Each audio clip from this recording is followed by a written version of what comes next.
взрослых погибших людей вот, с 12 человек по заключению судебной медицинской экспертизы 4 человека заходили в состояние алкогольного опьянения, а по остальным 8 ждем заключения судебной медицинской экспертизы. По-прежнему у нас количество пожаров, основное количество пожаров остается в местах проживания для людей.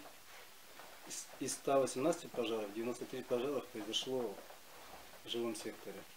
Из них 29 пожаров в ведомственных жилых домах, 22 пожара в частных жилых домах, а остальные пожары, значит, надворные постройки. На сегодня, значит, рост количества пожаров зарегистрирован в 8 районах и в городе Якутске. Значит, существенный рост количества пожаров зарегистрирован в Кобяйском районе в 4 раза. И в Сунтарском районе 8 раз. В этом году 8 пожаров, в прошлом году в это время никаких пожаров не было.